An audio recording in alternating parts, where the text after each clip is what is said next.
Hello my dear students, myself Nandita and I am an assistant professor in physics at Bhilai Mahila Mahavidyalaya. Today we are going to discuss format statement used in Fortran 77. तो देख लेते हैं हमारे plan of talk को।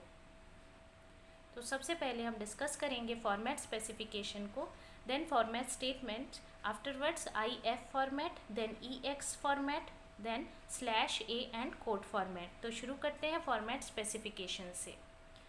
तो format specification का मतलब ये होता है कि कैसा डेटा और कैसा उसका साइज़ होना चाहिए, वो कहलाता है आपका फॉर्मेट स्पेसिफिकेशन।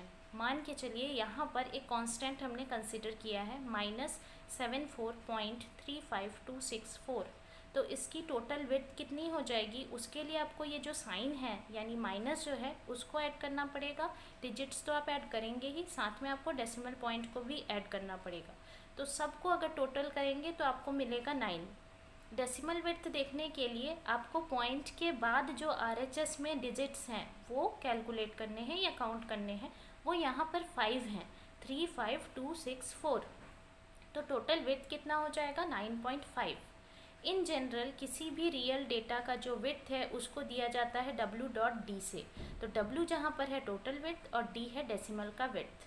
तो इस हिसाब से जो फॉर्मेट स्टेटमेंट है उसका जनरल फॉर्म लिखते हैं N फॉर्मेट S1 S2 से लेके SR तक, जहाँ पे N जो है आपका वो है स्टेटमेंट नंबर, S1 S2 जो है ये दोनों है फॉर्मेट स्पेसिफिकेशन।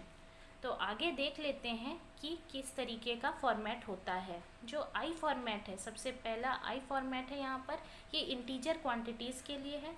इसका स्पेसिफिकेशन है IW।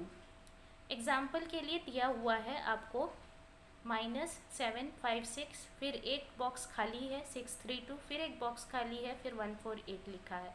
तो फॉर्मेट इसका हो जाएगा I4। I4 क्यों, माइनस को भी आपने लिया, -756 ये 4 हैं इसीलिए I4 हो गए, ये इंटीजर भी हैं। उसी तरीके से 632 के पहले वाला बॉक्स खाली है, तो जब माइनस साइन नहीं है तो फिर प्लस साइन ही होगा, ऐसा मान के चलना है हमको। तो ये भी I4 होगा, तो नेक्स्ट वाला भी I4 होगा। या हम इसे कैसा लिख सकते हैं, फॉर्मेट 3I4, 3 टाइम्स है I4 इसीलिए। F फॉर्मेट जो है वो रियल डेटा के लिए यूज़ होता है जो कि डेसिमल फॉर्म में है।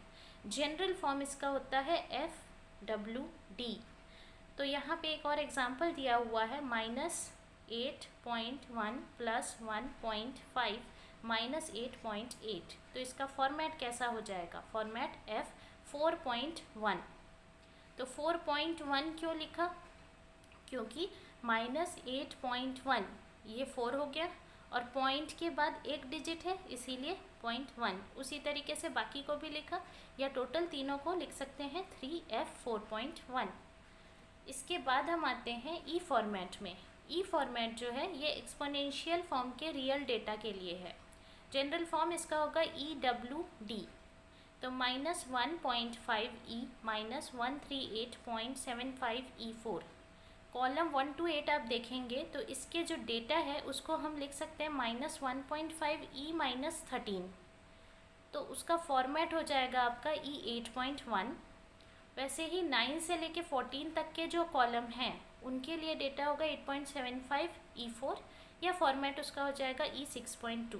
तो फॉर्मेट टोटल कितना हो जाएगा E8.1 E6.2। W.D निकालना हमको आता है।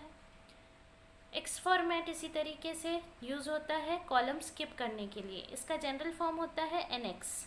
एग्जाम्पल के तौर पे -76, एक बॉक्स, 2 बॉक्स, 3 बॉक्स खाली, +817। कॉलम 1 to 3 का फॉर्मेट है I3।